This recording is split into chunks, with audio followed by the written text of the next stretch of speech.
ಒಂದು ನೋಡ್ಕೊಳ್ಳಿ, ಖಾತೆ ಯಾರ ಹೆಸರಿದೆ ಅದು ಇಂಪಾರ್ಟೆಂಟ್ ಅಲ್ಲ, ಯಾರು ಅದಕ್ಕೆ ಹಣ ಕಟ್ತಾರೆ ಅದು ಮಾತ್ರ ಇಂಪಾರ್ಟೆಂಟ್. ಈಗ ನಮ್ಮ ಮನೆಗೆ ನಿಮ್ಮ ಹೆಸರಲ್ಲಿ ನೀವು ಟ್ಯಾಕ್ಸ್ ಕಟ್ಟಿದೀರಿ ಅಂದ ಮಾತ್ರಕ್ಕೆ ನಮ್ಮ ಮನೆಯನ್ನ ನಿಮ್ಮ ಮನೆ ಕೇಸ್ ಆಗದೇ ಇಲ್ಲ. ನಿಮ್ಮ ಪರವಾಗಿ ಕಟ್ದಂಗೆ ಆಗತ್ತೆ ಅಷ್ಟೇ. ಖಾತಾ by itself is not ownership. ನನ್ನ ಹತ್ರ ಖಾತೆ ಇದೆ ಅಂದ ಕೂಡಲೇ ಅದು ಓನರ್ಶಿಪ್ ಅಲ್ಲ. ಖಾತೆ ಪ್ಲಸ್ ಬೇರೆ ಯಾವುದಾದ್ರು ದಾಖಲೆಗಳ ಮೂಲಕ ನಾನು ಅದನ್ನು ಸ್ಪಷ್ಟನೆ ಮಾಡಬೇಕು. ನಮ್ಮ ಅಣ್ಣಂದ್ರೆಲ್ಲ ಬೇರೆ ಬೇರೆ ದೇಶದಲ್ಲಿದ್ದಾರೆ. ಈ ಯಾರ ಹೆಸರಿಗೂ ನಾವು ಖಾತಾ ಮಾಡ್ಕೊಂಡಿಲ್ಲ ಇನ್ನೂ ಕೂಡ. ಇಂಥ ಸಂದರ್ಭದಲ್ಲಿ ನಮ್ಮ ತಾಯಿ ಹೆಸರಿಗೆ ಖಾತಾ ಮಾಡಿಸು ಅಂತ ಅಣ್ಣ ಹೇಳ್ತಾ ಇದ್ದಾನೆ. ಹಾಗೆ ಮಾಡಿಸ್ಬೋದಾ? ಖಂಡಿತವಾಗಿಯೂ. ಒಂದು ಪ್ರಾಪರ್ಟಿಯನ್ನು ಖರೀದಿ ಮಾಡಬೇಕಾದ್ರೆ ಸುಮಾರಷ್ಟು ವಿಷಯಗಳನ್ನ ಯೋಚನೆ ಮಾಡಬೇಕಾಗ್ತದೆ. ಖಾತಾ ಒಂದೇ ಅಲ್ಲ. ಆದರೆ ಈ ಖಾತಾ ಕಥೆಯಲ್ಲಿ ಇಷ್ಟೆಲ್ಲ ವ್ಯಥೆ ಯಾಕೆ, ಇಷ್ಟೆಲ್ಲ ತೊಂದರೆ ಯಾಕೆ, ಇಷ್ಟೆಲ್ಲ ಟೆನ್ಷನ್ ಯಾಕೆ? ಬಹುಶಃ ನಿಮ್ಮ ಪ್ರಶ್ನೆಯಲ್ಲಿ ಅದಕ್ಕೆ ಉತ್ತರ ಇದೆ.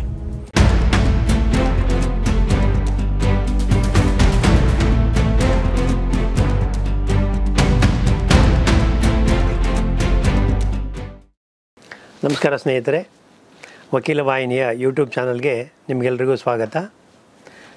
ನಾವು ಇವತ್ತು ಕರ್ನಾಟಕದ ಪ್ರಸಿದ್ಧ ವಕೀಲರೊಬ್ಬರಾಗಿರ್ತಕ್ಕಂಥ ಶ್ರೀ ಎಸ್ ಎನ್ ಪ್ರಶಾಂತ್ ಚಂದ್ರ ಅವರು ನಮ್ಮ ಜೊತೆಗಿದ್ದಾರೆ. ಇವತ್ತಿನ ಬರ್ನಿಂಗ್ ಟಾಪಿಕ್ ಅಂತೀವಲ್ಲ, ಎಲ್ರಿಗೂ ಕುತೂಹಲ ಇರುವ, ಎಲ್ರಿಗೂ ತಿಳ್ಕೊಬೇಕು ಅಂದ್ಕೊಂಡಿರುವ ಖಾತಾಗಳ ಬಗ್ಗೆ ಇವತ್ತು ಮಾತಾಡೋಣ. ಸೊ ಇವತ್ತಿನ ಕಾರ್ಯಕ್ರಮಕ್ಕೆ ಶ್ರೀ ಪ್ರಶಾಂತ್ ಚಂದ್ರ ಅವರನ್ನು ಹೃತ್ಪೂರ್ವಕವಾಗಿ ಸ್ವಾಗತಿಸಿದ್ದೇನೆ. ನಮಸ್ತೆ. Welcome sir. ನಮಸ್ತೆ ಸರ್. ಖಾತಾ ಅಂದರೆ ಎಲ್ರಿಗೂ ಗೊತ್ತಿದೆ, ಆದರೆ ಅದು ಲೀಗ್ಯಾಲಿಟಿ, ಖಾತಾ ಯಾಕೆ ಬೇಕು, ಖಾತಾ ಅಂದರೆ ಏನು ಅದ್ರ ಬಗ್ಗೆ ಸ್ವಲ್ಪ ತಿಳಿಸ್ಕೊಡಿ ಸರ್. ನಿಮ್ಮ ಪ್ರಶ್ನೆ ಬಹಳ ಸಿಂಪಲ್ ಆಗಿದೆ, ಉತ್ತರ ಮಾತ್ರ ಬಹಳ ದೀರ್ಘವಾಗಬೇಕಾಗತ್ತೆ. ಯಾಕಂದರೆ ಖಾತಾದ ಕಥೆಗಳು ಸುಮಾರಿದೆ. ಖಾತಾ ಅನ್ನೋ ಪದ ಸಾಧಾರಣವಾಗಿ ನಾವು ಈ ರಿಯಲ್ ಎಸ್ಟೇಟ್ ಅಥವಾ ಒಂದು ಪ್ರಾಪರ್ಟಿ ಬಗ್ಗೆ ನಾವು ಮಾತಾಡಿದಾಗ, ಅಂದರೆ ಇಮೂವಬಲ್ ಪ್ರಾಪರ್ಟಿ ಬಗ್ಗೆ ಮಾತಾಡಿದಾಗ ಸಾಧಾರಣವಾಗಿ ಅದು ಈ ವಿಶ್ಲೇಷಣೆ ಬರ್ತದೆ. ನಿಮ್ಮ ಪ್ರಾಪರ್ಟಿಗೆ ಖಾತಾ ಇದೆಯಾ, ಯಾರು ಮಾಡಿದ್ದಾರೆ ಖಾತಾ, ಯಾರ ಹೆಸರಿನಲ್ಲಿ ಖಾತಾ ಇದೆ ಅಂತ. ಸೊ ನೀವು ಕೇಳ್ತಿರೋ ಪ್ರಶ್ನೆ ಬಹುಶಃ ಖಾತಾ ಅಂದರೆ ಏನು? ಈಗ ಯಾವುದೇ ಸೈಟ್ ತೊಗೊಳಕ್ಕೆ ಹೋಗಲಿ, ಯಾವುದೇ ರಿಯಲ್ ಎಸ್ಟೇಟ್ ಏಜೆಂಟ್ ಮಾತಾಡಲಿ, ಯಾರ ಹತ್ರ ನಮ್ಮ ಹತ್ರ ಯಾರೇ ಕ್ಲೈಂಟ್ಸ್ ಬಂದರೆ ನಾವು ಕೇಳೋ ಪ್ರಶ್ನೆ ಖಾತಾ ಇದೆಯಾ, ಖಾತಾ ಎಂಟ್ರಿ ಆಗಿದೆಯಾ, ಖಾತಾ ನಿಮ್ಮ ಹೆಸರು ಇದೆಯಾ. ಸೊ ವಾಟ್ ಈಸ್ ದಿಸ್ ಖಾತಾ ಆಲ್ ಅಬೌಟ್? ಈ ಖಾತಾ ಅನ್ನೋದು ಬಹುಶಃ ಈ ಉರ್ದು ಭಾಷೆಯಿಂದ ಬಂದಿರೋಂಥ ಒಂದು ಪದ. ಅದು ನಾವು ಈ ಹಿಂದಿಯಲ್ಲೆಲ್ಲ ಕೆಲವು ಕಾಮೆಂಟ್ರಿಗಳು ಕೇಳ್ತಿದ್ದೀವಿ, ಪರ್ಟಿಕ್ಯುಲರಾಗಿ ಕ್ರಿಕೆಟ್ ಕಾಮೆಂಟ್ರಿ. ಆಗೇನಾಗ್ತಿತ್ತು, ಅಭಿ ನಯಾ ಬ್ಯಾಟ್ಸ್ಮನ್ ಆಯಾ ಹೈ, ಖಾತಾ ನಹಿ ಕೋಲಾ, ಖಾತಾ ಕೋಲೆಗಾ ಅಭಿ. ಅಂದರೆ ಇನ್ನೂ ಅಕೌಂಟ್ ಓಪನ್ ಮಾಡಿಲ್ಲ ಅಂತ. ಸೊ ಖಾತಾ ಅಂದರೆ ಒಂದು ಅಕೌಂಟ್, ಒಂದು ನಂಬರ್ ಅಷ್ಟೇ.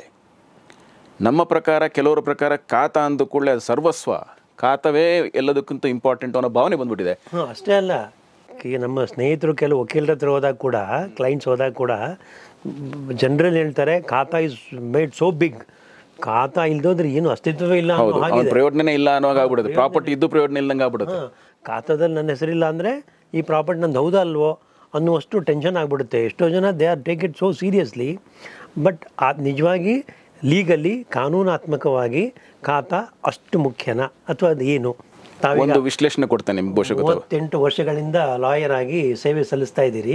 So I think you are the right person to enlighten the subject. ಇದರಲ್ಲಿ ಒಂದೇನಂದರೆ, ನಾನು ಮಹಾನಗರ ಪಾಲಿಕೆ, ಬೆಂಗಳೂರು ಮಹಾನಗರ ಪಾಲಿಕೆ ಅಂತಿದೆ, ನಿಮ್ಗೆ ಗೊತ್ತಿದೆ. ಅದರಲ್ಲಿ ಸಹ 30 ವರ್ಷದಿಂದ ನಾನು ಸೇವೆಯನ್ನು ಸಲ್ಲಿಸ್ತಾ ಇದ್ದೇನೆ ವಕೀಲನಾಗಿ. ಅಲ್ಲಿ ಬಹುಶಃ ಖಾತಾ ಅನ್ನೋ ಪದ ದಿನನಿತ್ಯ ನಮಗೆ ಬರ್ತದೆ. ಕೋರ್ಟ್ನಲ್ಲಿ ಬರುವಂಥ ಕೇಸ್ ಆಗಲಿ, ಕೂತು ಮಾತಾಡುವಾಗ ಬರುವಂಥ ವಿಷಯಗಳಾಗಲಿ, ಖಾತಾ ಅನ್ನೋದು ಬಂದೇ ಬರುತ್ತೆ. ಖಾತಾ ಅಂದರೆ ಒಂದು ನಂಬರ್ ಅಷ್ಟೇ, ಅಕೌಂಟ್. ನೀವು ಬಹುಶಃ ಈ ಲೆಡ್ಜರ್ ಅಂತ ನೋಡಿರ್ತೀರಿ. ಸಾಧಾರಣವಾಗಿ ಈ ಮಾರ್ವಾಡಿಗಳು, ಈಗ ನಂಗೆ ಗೊತ್ತಿಲ್ಲ, ಎಲೆಕ್ಟ್ರಾನಿಕ್ ಎಲ್ಲ ವಿಧಾನಗಳು ಬಂದ ಮೇಲೆ ಕಮ್ಮಿ ಆಗಿರ್ಬೋದು. ಲೆಡ್ಜರ್ ಅಂತ ಇರುತ್ತೆ, ಒಂದು ಕೆಂಪು ಪುಸ್ತಕ, ದಪ್ಪ ಪುಸ್ತಕ, ಲೆಕ್ಕದ ಪುಸ್ತಕ. ಲೆಕ್ಕದ ಪುಸ್ತಕ. ಅದರಲ್ಲಿ ಏನು ಮಾಡ್ತಾನೆ, ನೀವು ಯಾವ್ದಾರು ಒಂದು ಅಲ್ಲೊಂದು ಅಕೌಂಟ್ ಇತ್ತು ಅಂದ್ಕೊಳ್ಳಿ, ನಿಮಗೆ ಸಾಲದ ಅಕೌಂಟು ಅಥವಾ ನೀವೇನಾರು ಅವ್ರಿಗೆ ದುಡ್ಡು ಕೊಟ್ಟಿದ್ರೆ ಅದ್ರ ಅಕೌಂಟ್ ಇದೆ ಅಂದ್ಕೊಳ್ಳಿ. ಅದಕ್ಕೊಂದು ಫೋಲ್ಡರ್ ಇರುತ್ತೆ, ಒಂದು ಪೇಜ್ ಇರುತ್ತೆ. ಈಗ ಡಾಕ್ಟರ್ ಡಿ ಎಮ್ ಹೆಗ್ಡೆ ಅಂದರೆ ಆತ ಏನು ಮಾಡ್ತಾನೆ, ಆ ಪೇಜ್ ನಂಬರ್ಗೆ ಹೋಗಿ ಅಲ್ಲೇನು ಮಾಡ್ಕೊಳ್ತಾನೆ, ರೆಫರ್ ಮಾಡ್ಕೊಳ್ತಾನೆ. ಅಲ್ಲೇನು ಮಾಡ್ತಾನೆ, ಇವತ್ತಿನ ತಾರೀಕು ಹಾಕಿ ಏನೋ ಒಂದು ನೋಟ್ ಮಾಡ್ಕೋತಾನೆ. That is the reference number. ಅಂದರೆ ಬಹುಶಃ ಒಂದು 100 ಪೇಜಿನ ಪುಸ್ತಕದಲ್ಲಿ ನಿಮ್ಮದು 27ನೇ ಪೇಜಲ್ಲಿ ಬರೆದಿದೆ ಅಂದ್ಕೊಂಡ, ಅದು ನಿಮ್ಮ ನಂಬರ್. 27 ನಿಮ್ಮ ರೆಫರೆನ್ಸ್ ನಂಬರ್. ಹಾಗೆ ಖಾತಾ ಅಂತ ಹೇಳೋದು ಅಷ್ಟೇ ಒಂದು ರೆಫರೆನ್ಸ್ ನಂಬರ್ ಅಷ್ಟೇ. ಈಗ ಇನ್ನೊಂದು ಉದಾಹರಣೆ ಕೊಡ್ತೀನಿ. ನಿಮಗೊಂದು ಹೆಸರಿದೆ, ಬಹುಶಃ ಹುಟ್ಟಿದಂಥ ಎಲ್ಲ ಮನುಷ್ಯರಿಗೂ ಒಂದು ಹೆಸರಿಲ್ದಿದ್ರೆ ಏನಾಗ್ತಿತ್ತು ಇವತ್ತು? ನೋಡಿ, ಅವರು ಆ ಮೀಸೆ ದಪ್ಪ ಇದ್ದವರು ಚೆನ್ನಾಗಿ ಕಾಣ್ತಾರಲ್ಲ, ಇಂಥ ಡ್ರೆಸ್ ಹಾಕಿದಾರಲ್ಲ, ಹೀಗೆ ನೀವು ವಿಶ್ಲೇಷಣೆ ಕೊಡಬೇಕಾಗ್ತಿತ್ತು. ನಿಮ್ಗೆ ಹೆಸರಾದ್ಮೇಲೆ ಹೆಗಡೆಯವರು ಕೂಡಲೇ ಸುಲಭ ಆಗುತ್ತೆ. ಈಗ ಪ್ರಶಾಂತ್ ಚಂದ್ರ ಅಂದ್ರೆ ನೀವೇ ಅಂತ ಹಾಗೆ ಗುರುತು ಬಂದ್ಬಿಡುತ್ತೆ, ಸುಲಭ ಆಗುತ್ತೆ. ಬಟ್ ದೀಸ್ ಡೇಸ್ ಅದು ನಂಬರ್ಗೆ ಬಂದ್ಬಿಟ್ಟಿದೆ. ಹೌದು, ಮೊಬೈಲ್ ನಂಬರ್ಗೆ ಬಂದಿದೆ, ಆಧಾರ್ ನಂಬರ್ಗೆ ಬಂದಿದೆ, ಆಧಾರ್ ನಂಬರ್ ಬಂದಿದೆ, ಪ್ಯಾನ್ ಕಾರ್ಡ್ ನಂಬರ್ ಬಂದಿದೆ. ಸೊ ಹೆಸರುಗಳು ತಾವ್ ಹೇಳ್ದಂಗೆ ಹೆಸರು ತನ್ನ ಪ್ರಾಮುಖ್ಯತೆ ಕಳ್ಕೊಂಡ್ಬಿಟ್ಟು ಕರೆಕ್ಟ್ ಈ ಪ್ಯಾನ್ ನಂಬರ್ ಆಗಿದೆ, ನಿಮ್ಮ ಪ್ಯಾನ್ ನಂಬರ್ ಏನು, ಆಧಾರ್ ನಂಬರ್ ಏನು ಹಂಗೆ ಬಂದಿದೆ. ಹೌದು. ಅದೇ ರೀತಿ ಖಾತಾ ಅಂತ ಹೇಳೋದು ಒಂದು ಇಮೂವಬಲ್ ಪ್ರಾಪರ್ಟಿಯ ಒಂದು ಸಂಕೇತ. ನೀವು ಪ್ರತಿ ಮನೆಯನ್ನು ಅದರ ಡಿಸ್ಕ್ರಿಪ್ಷನ್ ಮೂಲಕ ನೀವು ಗುರುತು ಮಾಡ್ಕೊಳಕ್ಕಾಗಲ್ಲ. 2 ಮಾಡಿಯ ಮನೆ, ನೀಲಿ ಬಣ್ಣದ ಮನೆ, ಮಜಾಕ್ ಮನೆ, ಹೀಗೆ ನೀವು ವಿಶ್ಲೇಷಣೆ ಮಾಡಿಕೊಂಡು ವಿಂಗಡಿಸ್ಕೊಂಡು ಹೋದರೆ ಬಹುಶಃ ಸಾಕಾಗ್ತಿರಲಿಲ್ಲ. ಎಲ್ಲದಕ್ಕೊಂದು ರೆಫರೆನ್ಸ್ ನಂಬರ್ ಬೇಕಲ್ಲ. ಇದು 1ನೇ ಮನೆ, ಇದು 2ನೇ ಮನೆ, ಬಹುಶಃ ಇದೊಂದು ಲೇಔಟ್, ಈಗ ಪೂರ್ಣ ಪ್ರಜ್ಞಾ ಲೇಔಟ್ ಅನ್ಕೊಂಡು ನಾರಾಯಣ ಮೂರ್ತಿಯವ್ರ ಮನೆ 9ನೇ ಕ್ರಾಸಲ್ಲಿ ಇದೆ. ಎಕ್ಸಾಕ್ಟ್ಲಿ. ಶಾನ್ ಭೋಗ್ರ ಮನೆ, ಕರೆಕ್ಟ್. ಇದು ನೆಗಳೂರು ಮನೆ, ಕರೆಕ್ಟ್. ರಾಧಾ ಮನೆ, ಹಂಗೆ. ಹೌದು. ಆ ಮನೆ ಅಂತ ಎಷ್ಟು ನೀವು ಮಾಡ್ತೀರಿ? ಇಂಥ ರೋಡಲ್ಲಿದೆ, ಇಷ್ಟನೇ ಮನೆ ಆಗಿದೆ, 15ನೇ ಮನೆ ಇರ್ಬೋದು ನಿಮ್ಮದು, ಇನ್ನೊಬ್ರು ಯಾರು 13ನೇ ಮನೆಯವರು ಇರ್ತಾರೆ. ಸೊ ಎಲ್ಲದಕ್ಕೊಂದು ನಂಬರ್ ಬೇಕಲ್ಲ. ನಂಬರ್ ಕೊಟ್ಗಳು ಏನಾಗುತ್ತೆ, ಹುಡ್ಕೊಂಬರೋರ್ಗು 1 2 3 15 ಅಂದರೆ 13 ಇಲ್ಲಿದೆ, ಹುಡ್ಕೋಕ್ಕೆ ಸುಲಭ ಆಗುತ್ತೆ. ಹಾಗೆ ಪ್ರಾರಂಭ ಆಗಿದ್ದ ನಂಬರ್ ಇದು. ಅಂದರೆ ಮುನ್ಸಿಪಾಲಿಟಿ, ಈಗ ನಮ್ಮದು ಬೆಂಗಳೂರು ಮಹಾನಗರ ಪಾಲಿಕೆ ಅಂತ ಹೇಳ್ತೀವಿ, ಕೋಲಾರ ಮುನ್ಸಿಪಾಲಿಟಿ ಇರ್ಬೋದು, ಇನ್ಯಾವುದೋ ಒಂದು ಜಿಲ್ಲಾ ಪಂಚಾಯತ್ ಇರ್ಬೋದು, ಗ್ರಾಮ ಪಂಚಾಯತಿ, ತಾಲೂಕು ಪಂಚಾಯತಿ ಬರ್ಬೋದು, ಎಲ್ಲ ಬರ್ಬೋದು. ಈ ಖಾತಾ ಅನ್ನೋ ಪದ ಬೇರೆ ಬೇರೆ ಥರದಲ್ಲಿ ಬರುತ್ತೆ. ಬಹುಶಃ ನಾವಿಲ್ಲಿ ಖಾತಾ ಅಂತ ಹೇಳ್ತೀವಿ, ತಮಿಳ್ನಾಡಲ್ಲಿ ಪಟ್ಟ ಅಂತ ಹೇಳ್ತಾರೆ, ಅಥವಾ ಮ್ಯೂಟೇಷನ್ ನಂಬರ್ ಅಂತ ಹೇಳ್ತಾರೆ, MR ಅಂತ ಹೇಳ್ತಾರೆ. ಹಾಗೆ ಪದಗಳಷ್ಟೇ, ಎಲ್ಲದರದ್ದು ಅರ್ಥ ಒಂದೇ. It's a revenue number given to a property ಅಷ್ಟೇ, ನಥಿಂಗ್ ಮೋರ್ ನಥಿಂಗ್ ಲೆಸ್. ನೀವು ಹೇಳೋದು ನೋಡಿದ್ರೆ ಖಾತಾಗ ಅಷ್ಟು ಇಂಪಾರ್ಟೆನ್ಸೇ ಇಲ್ಲ. ಲೀಗಲಿ ನಾವು ಕಾನೂನಾತ್ಮಕವಾಗಿ ಅದ್ರ ಬಗ್ಗೆ ಅಷ್ಟು ಆಲೋಚನೆ ಮಾಡಬೇಕಾಗಿದ್ದಿಲ್ಲ, ಅಷ್ಟು ಚಿಂತೆ ಮಾಡಬೇಕಾದಿಲ್ಲ ಅನ್ನೋಗಿದೆ. ಹೌದು, ಅಷ್ಟೇ. ಸೊ ಖಾತಾ is number given by the municipality for what purpose? 1 identification, 2 ನೀವು ಮುನ್ಸಿಪಾಲಿಟಿಲಿದ್ದೀರಿ, ನೀವು ಅಲ್ಲಿಯ ರೋಡ್ಗಳನ್ನು ಅಥವಾ ಪಾರ್ಕ್ಗಳನ್ನಾಗಲಿ ಅಥವಾ ಬೇರೆ ಯಾವುದಾದ್ರು ವ್ಯವಸ್ಥೆಗಳನ್ನು ಉಪಯೋಗಿಸ್ತಾ ಇರ್ತೀರಿ. ನೀವು ಅದಕ್ಕೊಂದು ತೆರಿಗೆ ಕಟ್ಟಬೇಕು. ತೆರಿಗೆ ಕಟ್ಟಲಿಕ್ಕೆ ಒಂದು ರೆಫರೆನ್ಸ್ ಬೇಕು. ನಿಮ್ಮ ಮನೆಯ ಟ್ಯಾಕ್ಸು ಅಥವಾ ನಿಮ್ಮ ಪ್ರಾಪರ್ಟಿಯ ಟ್ಯಾಕ್ಸ್ ಮೂಲಕ ಅದಕ್ಕೆ ತೆರಿಗೆ ನಿರ್ಧಾರ ಆಗುತ್ತೆ. ಆ ನಿರ್ಧಾರದ ತೆರಿಗೆಯನ್ನು ಯಾವ ಅಕೌಂಟ್ನಲ್ಲಿ ಕಟ್ಟಬೇಕು, ಅದನ್ನು ಈ ನಂಬರ್ ಮೂಲಕ ಕಟ್ಟಬೇಕು. ಈಗ ಒಂದು ಉದಾಹರಣೆಗೆ, ನೀವೀಗ ಒಂದು ಬೆಂಗಳೂರಿನಲ್ಲಿ ಒಂದು ಮನೇಲಿದ್ದೀರಿ ಅಂದ್ಕೋಣ, ನಿಮ್ಮ ಮನೆ ನಂಬರ್ 398. ಸೊ 398ನೇ ನಂಬರ್ನ ಪ್ರಾಪರ್ಟಿಯಿಂದ ನಮಗೆ ಪ್ರತಿ ವರ್ಷ 3,500 ರೂಪಾಯಿ ತೆರಿಗೆ ಬರತಕ್ಕದ್ದು ಅಂತ ಯಾರೋ ಒಂದು ರೆಕಾರ್ಡ್ ಮಾಡ್ಕೋಬೇಕಲ್ಲ. ಹೆಗ್ಡೆಯವ್ರು ಇರ್ಬೋದು, ನಾಳೆ ಹೆಗ್ಡೆಯವ್ರು ಮಾರಿ ಇನ್ನೊಬ್ರು ಕೊಡ್ಬೋದು, ಅಥವಾ ಇನ್ಯಾರೊಬ್ರು ಬಂದು ನಾನು ಕಟ್ತೇನೆ ಅಂತ ಹೇಳ್ಬೋದು. ಅದೇನಿದ್ರು ಕಟ್ಟೋದು ಆ ನಂಬರಿಗೆ. ಸೊ ಅದಕ್ಕೋಸ್ಕರ ಒಂದು ಕೊಟ್ಟಂಥ ನಂಬರ್ ಅಷ್ಟೇ. ಬ್ಯಾಂಕ್ ಅಕೌಂಟ್ ನಂಬರ್ ಇದ್ದಂಗೆ. ಎಕ್ಸಾಕ್ಟ್ಲಿ. ಬ್ಯಾಂಕ್ ಅಕೌಂಟ್ ನಂಬರ್ ಅಥವಾ ನೀವು ಹೇಳಿರಲ್ಲ ಆಧಾರ್ ನಂಬರ್ ಇದ್ದ ಹಾಗೆ, ಕೊನೆಗೆ ಆ ನಂಬರ್ ಅಷ್ಟೇ. ಇದು ಇಮ್ಮೂವಬಲ್ ಪ್ರಾಪರ್ಟಿ ಕೊಡೋ ನಂಬರ್ ಅಂದರೆ ಅದು ಖಾತಾ ಅಂತ ಹಾಗೆ ಹೋಗಿ ಬಂದಿದೆ ಅಷ್ಟೇ ಹೊರತು ಖಾತಾದ ಮೇಲೆ ಇನ್ನು ಹೆಚ್ಚಿನ ಏನು ಹೇಳ್ತೀವಿ ನಾವು ಮಾನ್ಯತೆ ಕೊಡೋ ಅಗತ್ಯವೇ ಇಲ್ಲ. ಸರ್, ಈಗ ಖಾತಾ ನಂಬರು ಇರಲೇಬೇಕಾ? Is it so necessary to have a khata number? I think yes. ನಾನು ಹೇಳ್ದಲ್ಲ, ಈಗ ನಿಮ್ಮ ಪ್ರಶ್ನೆ ಬಿಟ್ಬಿಡಿ, ನಿಮ್ಗೆ ಒಂದೇ ಮನೆ ಇರ್ಬೋದು, ಆದರೆ ಮುನ್ಸಿಪಾಲಿಟಿಗಾಗಲಿ ಅಥವಾ ಗೌರ್ಮೆಂಟಿಗಾಗಲಿ ಅದು ಒಂದೇ ಮನೆ ಅಲ್ಲ, ಸಾವಿರಾರು ಮನೆಗಳಿರ್ತದೆ. ಅದನ್ನು ಹೇಗೆ ಅವ್ರು ಗುರುತಿಸ್ಕೊಳ್ಳೋದು? ಅದಕ್ಕೊಂದು ನಂಬರ್ ಬೇಕಲ್ಲ, ಹಾಗಾಗಿ ನಂಬರ್ ಬೇಕೇ ಬೇಕು. ಸರ್, ಈಗೊಂದು ಸಮಸ್ಯೆ. ಒಂದು ಒಬ್ಬ ಯಜಮಾನರಿಗೆ 6 ಮಕ್ಕಳಿರ್ತಾರೆ, ಬಟ್ ತಂದೆ ಇರಲ್ಲ, ತಾಯಿ ಮಕ್ಕಳ ಜೊತೆಗಿರ್ತಾರೆ. ಖಾತಾ ಹೆಸರು ಯಾರ ಹೆಸರು ಆಗಿಲ್ಲ, ತಂದೆಯವ್ರ ಹೆಸರಲ್ಲೇ ಇರುತ್ತೆ. ಈಗ ಅವ್ರು ಖಾತಾ ಮಾಡಿಸ್ಕೊಳ್ಳೇಬೇಕಾ? ಏನು ಈ 6 ಜನ ಮಕ್ಕಳು ಮತ್ತು ತಾಯಿ ಯಾರ ಹೆಸರಿಗೆ ಖಾತಾ ಮಾಡಿಸ್ಬೇಕು?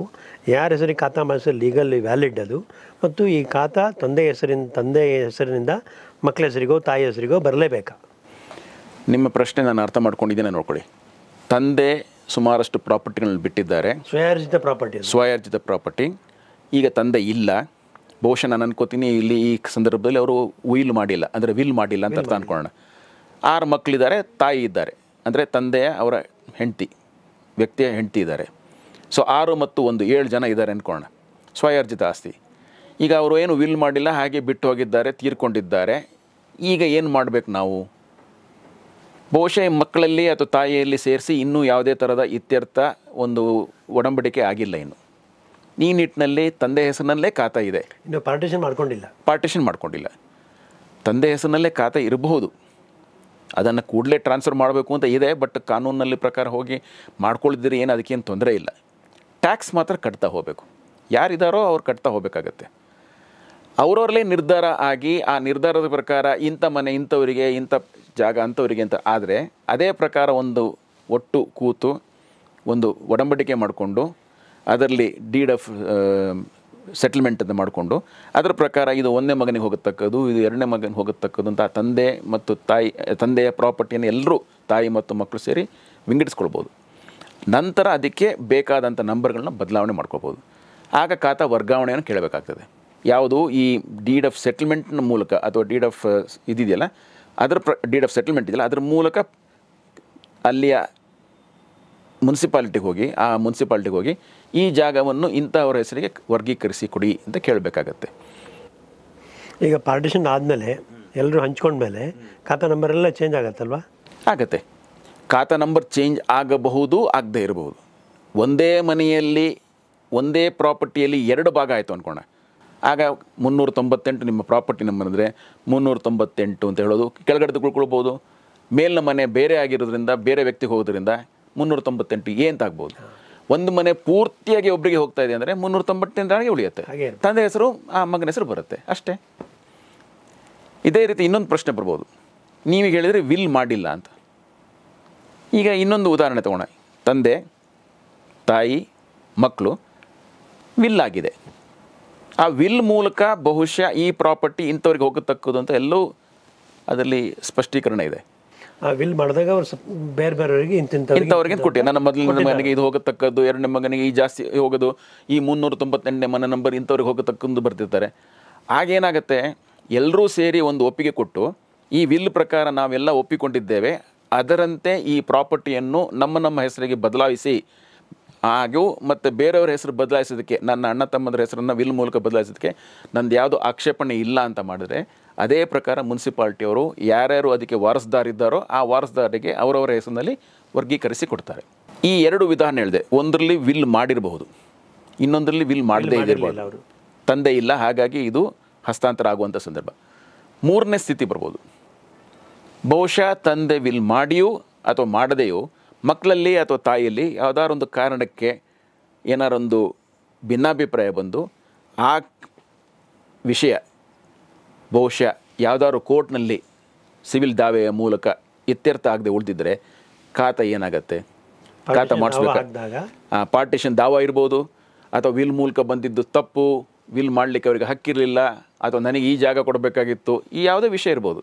ಇದೆಲ್ಲ ಕೋರ್ಟ್ನಲ್ಲಿ ಪೆಂಡಿಂಗ್ ಇದ್ದು ಆ ಸಮಯದಲ್ಲಿ ಖಾತಾ ಏನಾಗುತ್ತೆ, ಖಾತೆ ನಂಬರ್ ಖಾತಾ ಇರುತ್ತೆ, ಖಾತೆ ಅದೇ ಇರುತ್ತೆ, ತಂದೆ ಹೆಸರಿನಲ್ಲಿರುತ್ತೆ. ಯಾರು ಅದನ್ನು ನನ್ನ ಜಾಗ, ನನಗೆ ಬರಬೇಕಾಗಿದ್ದ ಜಾಗ ಅಂತ ಪ್ರತಿಪಾದಿಸ್ತಾರೋ ಅವರು ಅಲ್ಲಿವರೆಗೆ ಅದಕ್ಕೆ ಹಣ ಕಟ್ತಾ ಹೋಗ್ಬೋದು. ಒಂದು ನೋಡ್ಕೊಳ್ಳಿ, ಖಾತೆ ಯಾರ ಹೆಸರಿದೆ ಅದು ಇಂಪಾರ್ಟೆಂಟ್ ಅಲ್ಲ, ಯಾರು ಅದಕ್ಕೆ ಹಣ ಕಟ್ತಾರೆ ಅದು ಮಾತ್ರ ಇಂಪಾರ್ಟೆಂಟು. ತೆರಿಗೆ ಅಧಿಕಾರಿಗಳಿಗೆ ಬೇಕಾಗಿದ್ದೇನೆಂದರೆ ಯಾರಾದರೂ ಒಬ್ಬರು ಅದಕ್ಕೆ ಜವಾಬ್ದಾರಿಯುತ ಜನ ಬೇಕು, ಅವ್ರು ಕಟ್ತಾ ಹೋಗಬೇಕು. ಆ ಖಾತಾ ನಂಬರಿಂದ ಬರಬೇಕಾದ ತೆರಿಗೆ ಬಗ್ಗೆ ಅಷ್ಟೇ ಅವ್ರಿಗೆ ಅಷ್ಟೇ. ಅದನ್ನು ಯಾರು ಕಟ್ತೀರಿ ಅಂತಿಲ್ಲ. ಇಲ್ಲ, ಈಗ ನಾನು ನಿಮ್ಮ 398ನೇ ಮನೆಗೆ ನಾನು ಸಹ ಕಟ್ಬೋದು.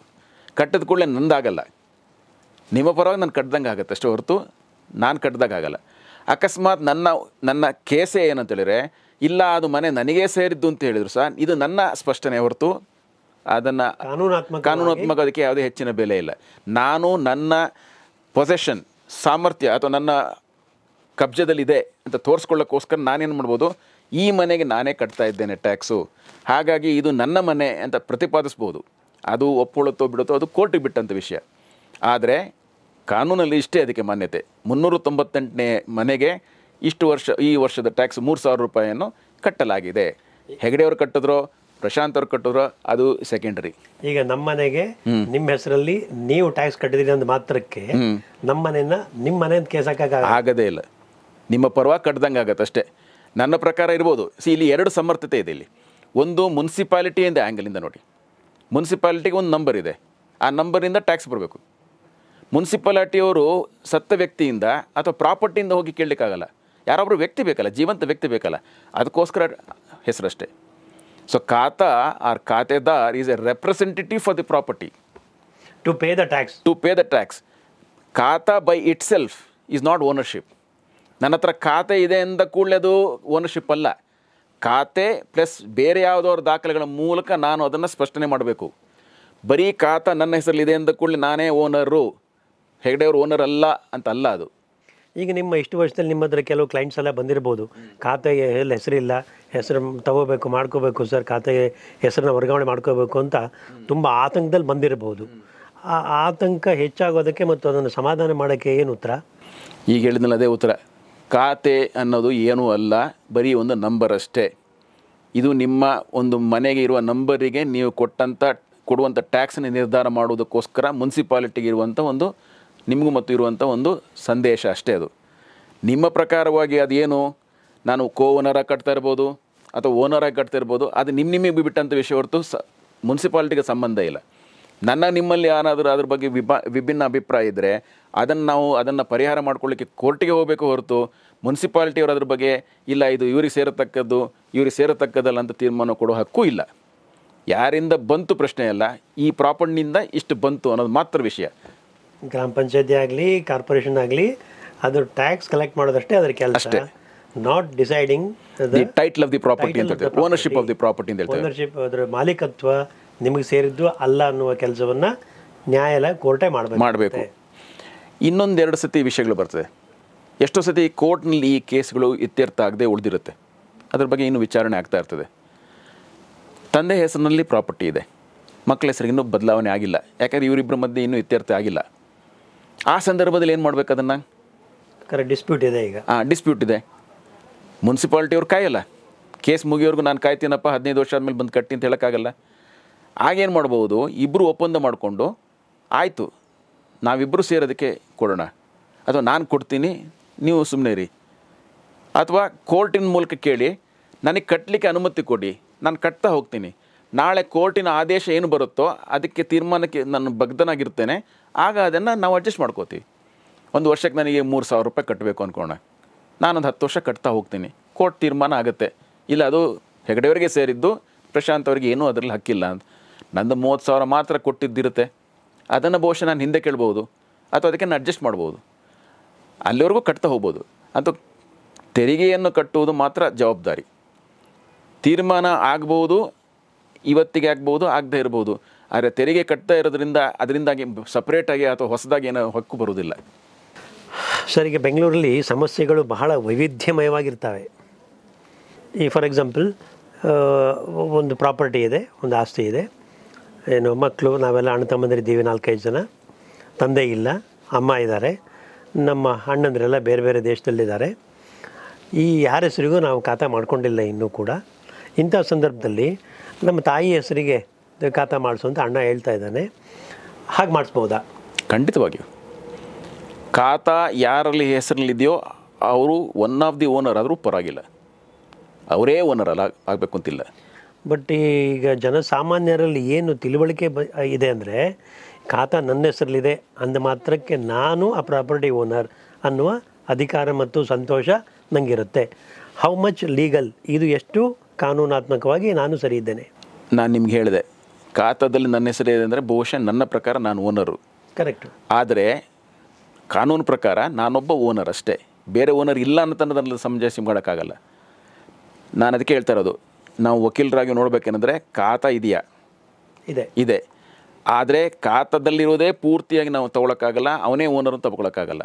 ಈಗ ನೀವು ಕೊಟ್ಟ ಉದಾಹರಣೆ ಅದಕ್ಕೆ ಒಂದು ಸಾಕ್ಷಿ ನೋಡಿ. ಇಲ್ಲಿ ಈಗ ಮಕ್ಕಳಲ್ಲಿ ಇನ್ನೂ ಇತ್ಯರ್ಥ ಆಗಿಲ್ಲ, ಬಹುಶಃ ಚೆನ್ನಾಗೇ ಇದ್ದಾರೆ, ಯಾವುದೋ ಒಂದು ಕಾರಣಕ್ಕೆ ಎಲ್ಲರೂ ಸೇರಿ ಒಟ್ಟಿಗೆ ಕೂತು ಚರ್ಚೆ ಮಾಡಲಿಕ್ಕೆ ಅವಕಾಶ ಸಿಕ್ಕಿಲ್ಲ, ಬೇರೆ ಬೇರೆ ಊರಲ್ಲಿದ್ದಾರೆ. ಸದ್ಯಕ್ಕೆ ಯಾರ್ದಾರು ಒಂದು ಹೆಸರು ಇರಬೇಕು, ತಾಯಿ ಹೆಸರಲ್ಲೇ ಮಾಡಿ, ಎಲ್ಲರೂ ಸೇರಿ ಒಪ್ಪಿ ಜಂಟಿಯಾಗಿ ನೀವು ಅದಕ್ಕೆ ಒಂದು ಡಿಕ್ಲರೇಷನ್ ಕೊಟ್ಟು ನಮ್ಮ ತಾಯಿಯ ಹೆಸರಿನಲ್ಲಿ ಮುಂದುವರಿಸಿ ಖಾತೆಯನ್ನು ನಮ್ಮ ತಾಯಿ ಹೆಸರಿಗೆ ಬದಲಾಯಿಸಿ ಅಂತ ಕೇಳಿದರೆ ಮಾಡಿಕೊಡ್ತಾರೆ ಕಾರ್ಪೊರೇಷನವರು. ಹಾಗೆ ಅಂತೇಳಿ ತಾಯಿಯೇ ಓನರ್ ಅಲ್ಲ ನೋಡಿ, ತಂದೆ ಓನರು, ತಂದೆಯಿಂದಾಗಿ ಅವರ ನಿಧನದಿಂದಾಗಿ ಅದು ಭಾಗ ಆಗಿದೆ. ಆಟೋಮೆಟಿಕ್ಕಾಗಿ ಅವರ ನಿಧನದ ನಂತರ ನೀವು ಹೇಳಿದ ಪ್ರಕಾರ ಒಂದು ತಾಯಿ 6 ಮಕ್ಕಳು ಅಂದರೆ 1/7 ಡಿವೈಡ್ ಆಗಿ ಹೋಗ್ಬಿಟ್ಟಿದೆ. ಆದರೆ ಈ 7 ಜನ ಕೂತು ತೀರ್ಮಾನ ಮಾಡೋಕ್ಕೆ ಆಗದೇ ಇರೋದ್ರಿಂದಾಗಿ ಅಥವಾ 7 ಜನದ ಮೇಲೆ ಇನ್ನೂ ಅಲ್ಲಿ ಇತ್ಯರ್ಥ ಆಗದೇ ಇರೋದ್ರಿಂದಾಗಿ ಸದ್ಯದ ವ್ಯವಸ್ಥೆಗೆ ಟೆಂಪ್ರರಿಯಾಗಿ ತಾಯಿ ಹೆಸರಲ್ಲಿ ಖಾತಾ ಮುಂದುವರಿಯುತ್ತೆ. ಅಂದರೆ ತಾಯಿಯಾದವಳು ಕಾರ್ಪೊರೇಷನ್ಗೆ ಜವಾಬ್ದಾರಿಯುತವಾದ ವ್ಯಕ್ತಿ. ಆ ಪ್ರಾಪರ್ಟಿಗೆ ಸಂಬಂಧಪಟ್ಟ ಏನೇ ಸಂದೇಶಗಳಿರ್ಬೋದು, ಕಮ್ಯುನಿಕೇಷನ್ ಇರ್ಬೋದು, ಟ್ಯಾಕ್ಸ್ ಇರ್ಬೋದು, ಅದನ್ನು ತಾಯಿಯ ಮೂಲಕ ಕೇಳಿ ಪಡಿಬೋದು ಅಥವಾ ತಾಯಿ ಅದಕ್ಕೆ ಸರ್ಕಾರಕ್ಕೆ ಕೊಡ್ಬೋದು. ಹಾಗೆ ಅಂತೇಳಿ ಅವರು ಓನರ್ ಅಲ್ಲ, ಅವರೇ ಓನರ್ ಅಲ್ಲ, ಎಲ್ಲರೂ ಓನರೇ. ಹಾಗಾಗಿ ನಾವು ಏನು ಮಾಡಬೇಕಂದ್ರೆ ಬರೀ ಖಾತವನ್ನೇ ತಗೊಂಡು ನಿರ್ಧಾರ ಮಾಡೋಕ್ಕಾಗಲ್ಲ ಯಾರು ಇದಕ್ಕೆ ಓನರು ಅಂತ. ಖಾತವು ಒಂದು ಅಂಶ ಅಷ್ಟೇ. ಅವರೊಬ್ಬರೇ ಇದ್ದು ಮಕ್ಕಳೇ ಇಲ್ದಿದ್ದಾಗ ಅವರೇ ಓನರ್ ಆಗ್ಬೋದು.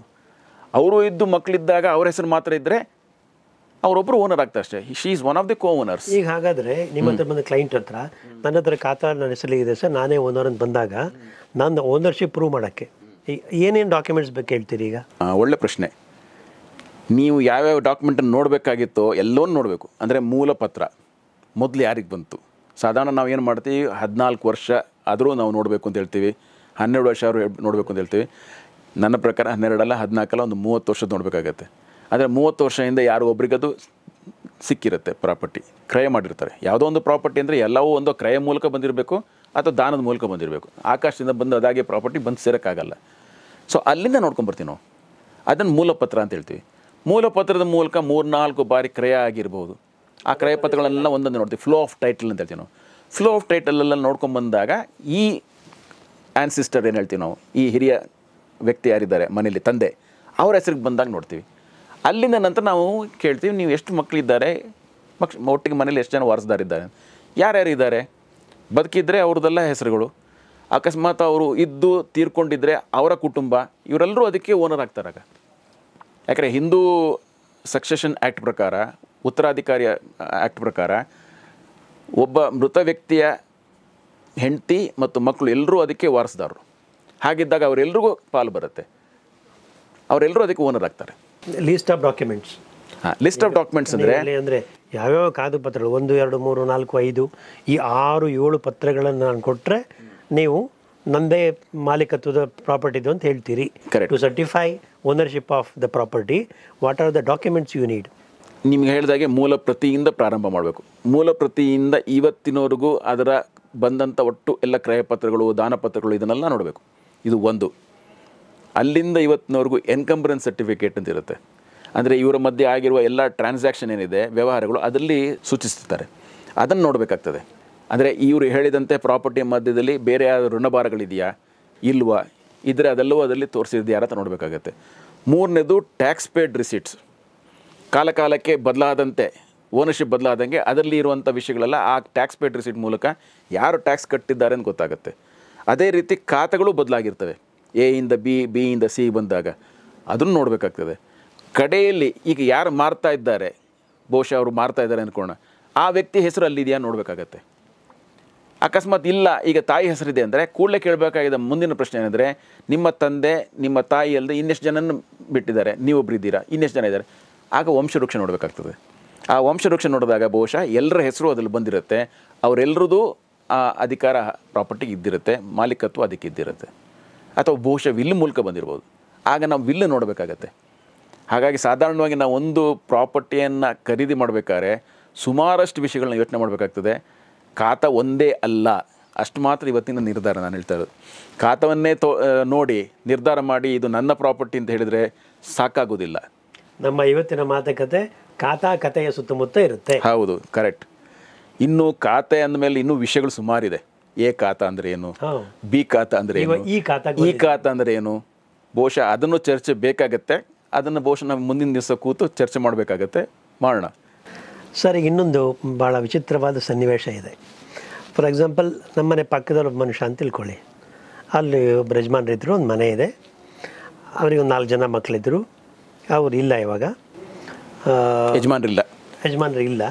ಅದರಲ್ಲಿ ಒಬ್ಬ ಮಗ ಏನು ಮಾಡಿದ್ದಾನೆ, ಅಪ್ಪ ಬದುಕಿರಬೇಕಾದ್ರೆ ಅವ್ರ ಹತ್ರ ಸೈನ್ ತೊಗೊಂಡ್ಬಿಟ್ಟು ಎಲ್ಲ ಇಡೀ ಪ್ರಾಪರ್ಟಿಗೆ ಏನು ತಾನೇ ಮಾಲೀಕ ಅನ್ನೋ ಹಾಗೆ ಡಾಕ್ಯುಮೆಂಟ್ಸ್ ಎಲ್ಲ ಕ್ರಿಯೇಟ್ ಮಾಡಿಕೊಂಡು ಖಾತಾದಲ್ಲಿ ಕೂಡ ಅವನ ಹೆಸರು ಮಾಡ್ಕೊಂಡ್ಬಿಟ್ಟಿದ್ದಾನೆ. ಈಗ ವಾಟ್ ಈಸ್ ದ ಲೀಗ್ಯಾಲಿಟಿ? ಈಗ ಉಳಿದ ಮಕ್ಕಳು ಕೇಸ್ ಹಾಕ್ತಾರೆ. ನೀವು ಹೇಳೋ ಪ್ರಕಾರ ತಂದೆ ಮಗನಿಗೆ ಮಾಡಿಕೊಟ್ಟಂಥ ವ್ಯವಸ್ಥೆ ಅದು ಸರಿಯಾಗಿಲ್ಲ, ಕಾನೂನು ಪ್ರಕಾರವಾಗಿಲ್ಲ, ಆ ಮಗನಿಗೆ ಹಕ್ಕಿಲ್ಲ.